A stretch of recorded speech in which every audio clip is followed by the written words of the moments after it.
이제 그냥 예시를 들어서 하나 설명을 드리면, 여러분이 그러니까 그냥 그건 예시예요. 되게 간단한 예시니까 그렇게 너무 깊게 생각 안 하셔도 되는데, 여러분이 길을 가다가 강아지를 주웠어요. 강아지를 주웠는데 이제 주인이 없는 강아지 같아갖고 가서 키우려고 해요.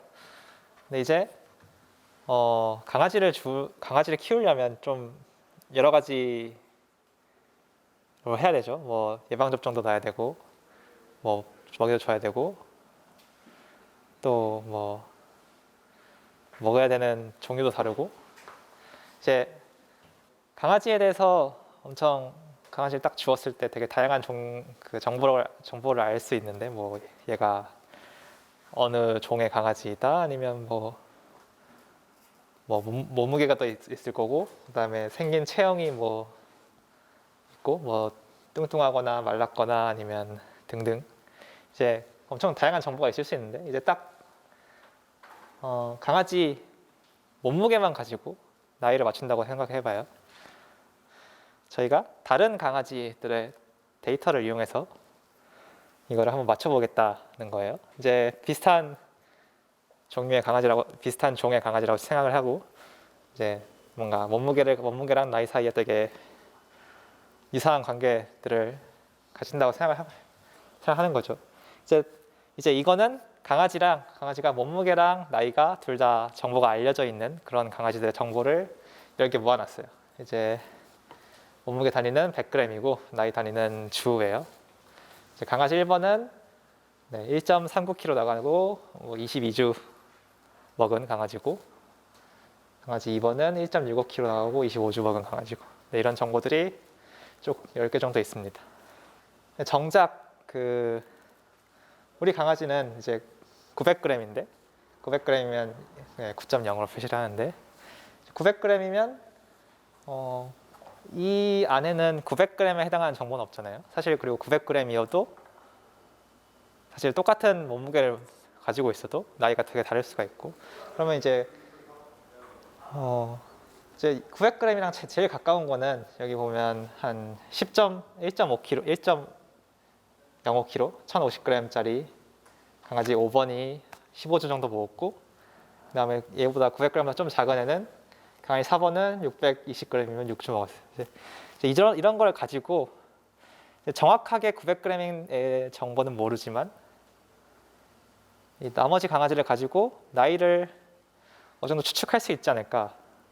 여기서 이제 필요한 게 이 데이터를 회귀 분석을 하는 거예요. 이제 이런 과정을 회귀 분석이라고 하는데, 그래서 어떤 식으로 하면, 저희가 알고 있는 거는 죽은 강아지 몸무게 900g이죠. 그리고 다른 강아지 10마리에 대해서는 관측된 데이터가 있어요. 몸무게랑 나이에 관측된 데이터가 있어요. 그러면 어떤 일을 하냐면, 이 관측된 데이터를 가지고 몸무게와 나이 사이에 어떤 관계가 있는 것인지를 추측을 하고 모델을 세우고, 그걸 이용해서 우리가 주운 이 900g짜리 강아지의 나이를 예측을 해보자 이거죠. 그래서 이 함수를 세우는데, 이 관계를 세우는데, 일단은 이거를 그래프를 가지고 대략적으로 한번 묘사를 해보면 다음과 같이 그래프를 그릴 수가 있죠. 여러분, 이제 x축에는 몸무게가 있고요, 100g 단위로. y축에는 나이가 있고. 이제 이렇게 그래프를 그리면, 이제 예를 들어서 이제 몸무게가 한 200g 나오는 애는 나이가 1주 먹은, 200g에 1주 먹은 애가 여기쯤에 있고요. 다음에 480g 먹은 애가 4주 정도 먹었고, 이런 정보를 이렇게 10개를 쭉 찍어 놓은 거예요. 이제 이 그래프를 대충 표시를 해서, 그러면 이제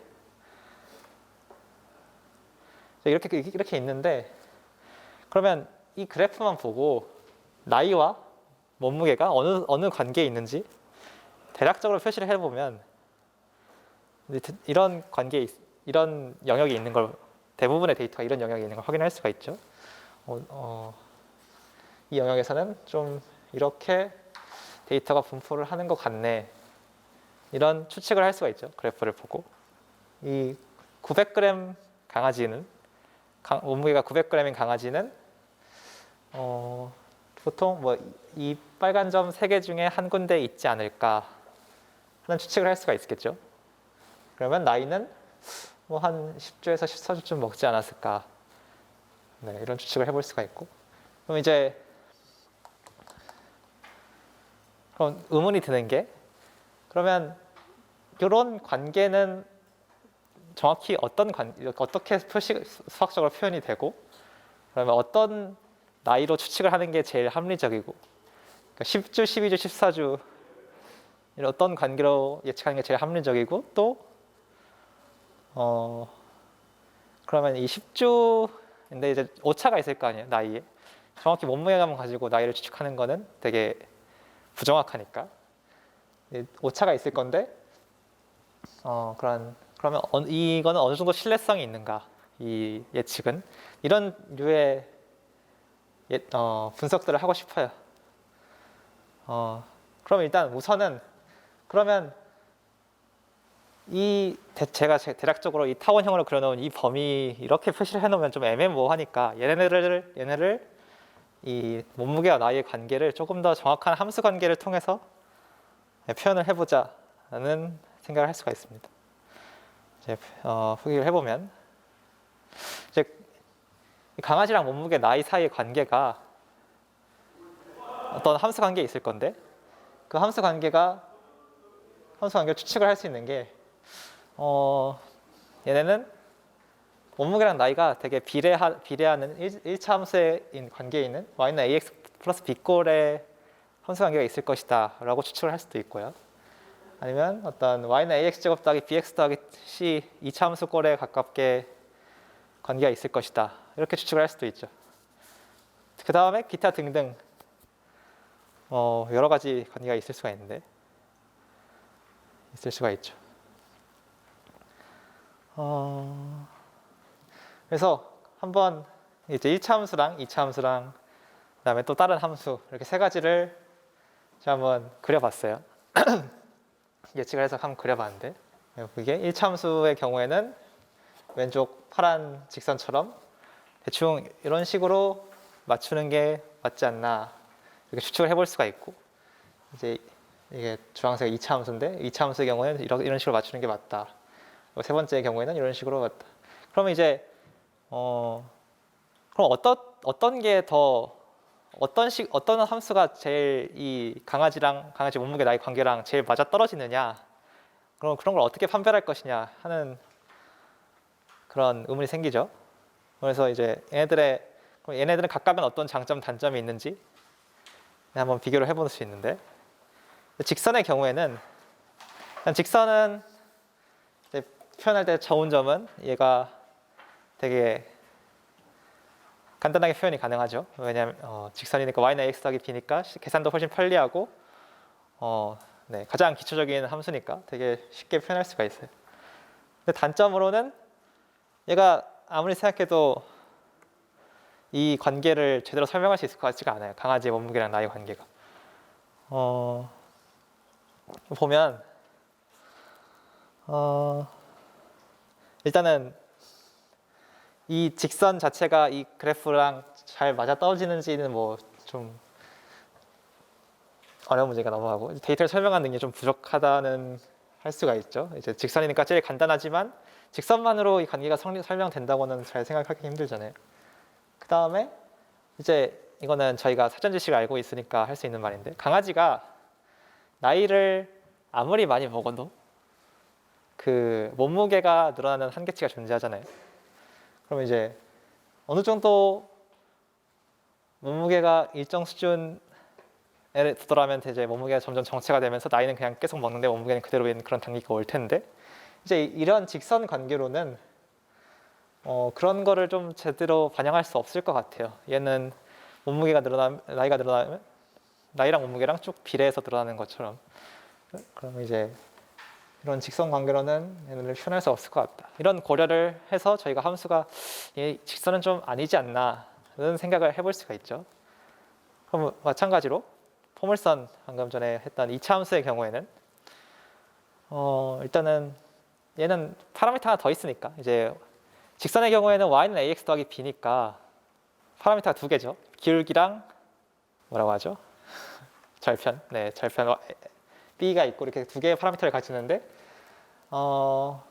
포물선 2차 함수의 경우에는 ax제곱 더하기 bx 더하기 c. 단순하게 생각해도 이제 2차 함수가 1차 함수를 훨씬 포함하고 있으니까 변수가 하나 더 많고 그러면 훨씬 더 세 개의 변수를 활용하면 조금 더 정확하게 근사를 할 수가 있겠죠.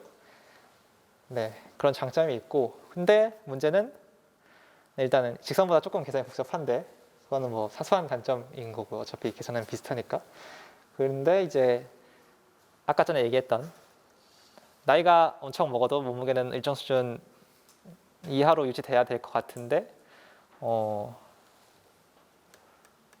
그 경우에 단점은 그대로 유지되는 것 같죠? 네, 그러면 이것 포물선도 조금 적합하지 않지 않나 그런 추측을 할 수가 있고 네, 이제 제 세 번째 함수는 제가 조금 수학적으로 좀 어려운 함수라서 일단 넘어가는데 그러니까 정확한 정의는 제쳐두고 이렇게 수직으로 쭉 올라가는 함수예요.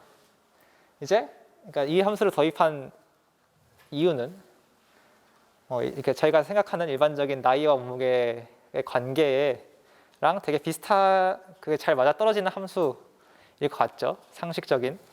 네, 그렇게 잘 맞기 때문에 일단 이 함수를 갖고 왔는데 이런 함수를 갖고 오면 이 함수 갖고 있는 문제는 좀 복잡한 함수니까 계산이 좀 어렵고 이렇게 예측을 해봤어요. 이렇게 예측을 했어요. 이 함수는 대충 한 16, 한 1600g 정도 넘어가면 거의 나이가 무한대로 발산해버리죠. 예측하는. 근데 만약에 어떤 강아지, 우리가 예측하고 싶은 강아지가 2kg가 좀 얘가 우량하여서 2kg가 넘어요. 2kg가 넘으면 얘는 이 추측할 수 있는 한계의 범위를 넘어서게 되겠죠. 네, 엄청 무한히 발산하게 되니까. 네, 그런 단점이 있습니다. 이 함수에도 장점도 있지만. 그리고 마지막으로 오차 측면에서 불리한데 이제 오차라는 개념을 먼저 여러분한테 설명을 드릴게요.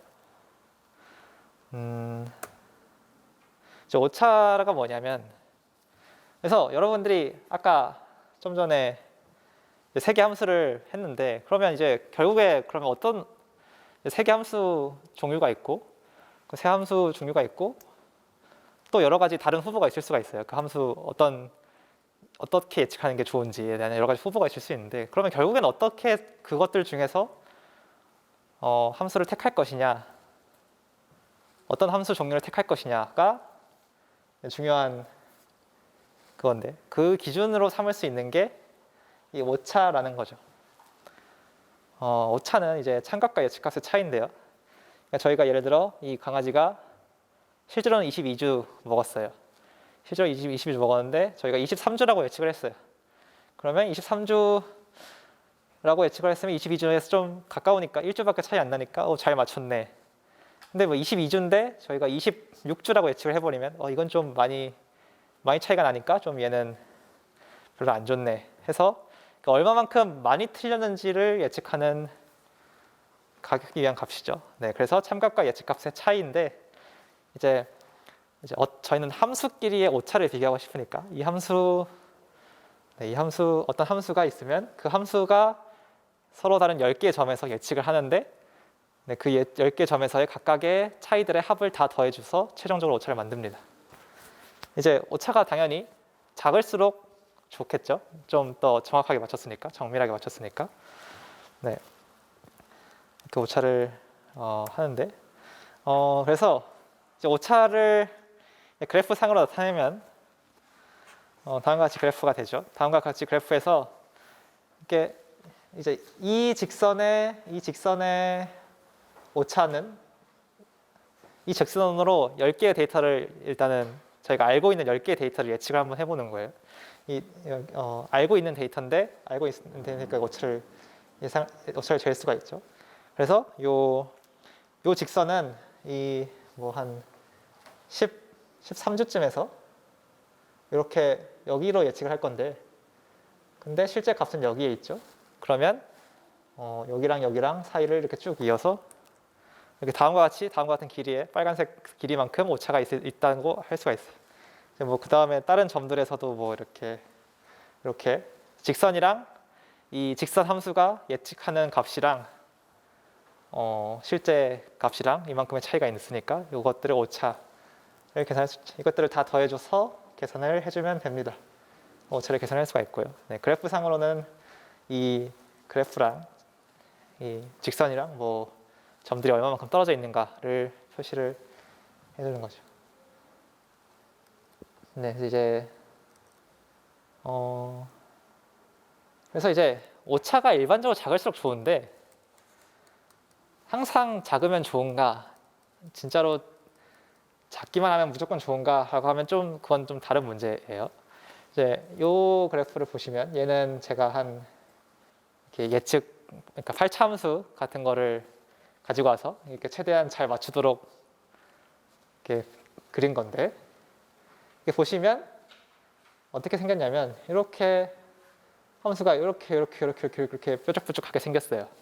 뾰족뾰족하게 생겨갖고 되게 가깝죠. 그 파란 점이랑 직선이랑 되게 최대한 가깝게 지나도록 이렇게 그려놨어요. 네, 그러면 얘는 기존 얘에 비해서 훨씬 더 잘 맞추겠죠. 오차가 훨씬 작겠죠. 작은데 진짜 얘가 직선으로 예측하는 것보다 더 좋은 애일까요? 그런 의문이 들 수가 있죠. 의문이 들죠. 이렇게 일반적으로 몸무게가 늘수록 나이를 많이 먹었다고 추측하는 게 합리적일 텐데 이렇게 올라갔다 내려갔다가 하면서 하는 게 과연 합리적인가? 네, 그래서 오차가 무조건 작다고 좋은 건 아니죠. 제가 아까 저번 시간에 점심 먹기 전에 말씀드린 이게 과적합의 한 예인데, 과적합을 하면 오차가 작아지지만 실제로 이게 다른 데이터를 들어왔을 때 걔를 올바르게 예측한다고는 말하기가 힘들다. 네, 그래서 과적합 한 경우에는 좀 안 좋은 일이 일어날 수 있다 이러고요. 네, 이게 좀 더 극단적으로 가면 그냥 함수 자체를 이 점들을 그냥 다 이어버리는 걸로 예측을 해버리면, 이거는 당연히 이 데이터에 대해서는 10개의 데이터에 대해서는 완벽하게 맞겠죠. 근데 이제 11번째 저희의 900g짜리가 왔을 때 걔가 얘랑 잘 맞는지에 대해서 잘 맞을 리가 없겠죠. 그래서 오차는 일반적으로는 작을수록 좋지만 항상 작다고 무조건 좋은 건 아닙니다. 네, 이렇게 됐고, 네, 그래서 오차 계산은 뭐 산수죠. 22주인데 예측을 21주로 했으면 차이가 1인이죠. 1이어서 1이고, 그다음에 두 번째 25주, 실제 나이가 25주인데 예측을 20주로 했으면 그다음에 5고, 그다음에 뭐 1이랑 3의 차이 2, 6이랑 6의 차이는 0이고, 15주랑 12주의 차이는 3이고, 이렇게 그냥 쭉쭉쭉 계산하면 됩니다. 얘네를 다 더한 값인 22가 뭐 이 예측한 값의 전체 오차가 되겠죠. 네, 이렇게 되는데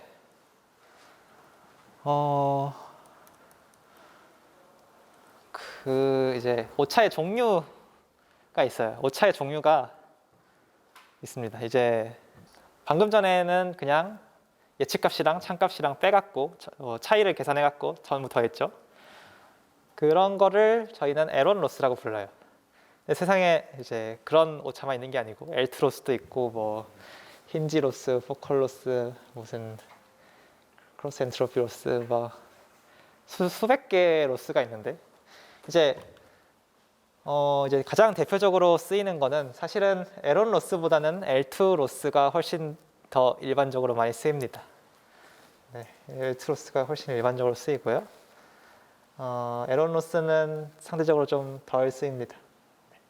이제 L2 로스는 어떤 로스냐면, 이제 에런 로스의 경우에는 참값과 예측값의 차이의 합이었죠. 이제 x랑 y가 실수인데 둘 다 어떤 실수값으로 예측을 했으면 두 개를 빼갖고 절대값을 씌운 다음에 얘네들 다 더해주면 돼요. 이제 L2 로스의 경우에는 차이를 제곱해서 더해줍니다. 네, 실 두 개 실수가 있을 때 x 빼기 y에 제곱을 해서 더해줍니다. 그래서 예를 들어 두 개의 점에서 얘는 한 점에서는 차이가 2였고 한 점에서는 차이가 3이었어요. 그러면 에런 로스의 경우는 차이 2 더하기 차이 3, 그냥 해서 5가 오차고 에런 로스고, L2 로스의 경우에는 2의 제곱 더하기 3의 제곱 해서 4 더하기 9 해서 13이 오차예요. 이제 계산 방법은 당연히 다른 거고, 이제 그러면 왜 이렇게 여러 개의 오차를 쓸 필요가 있는가에 대한 의문이 생길 수가 있는데, 이제 각각의 장단점이 있어요. 장단점이 있는데, 이제 이 경우를 보죠. 방금 전에 이 직선이 이 그래프를 이 10개의 점들의 대를 예측하는데 오차가 이렇게 생겨 있습니다.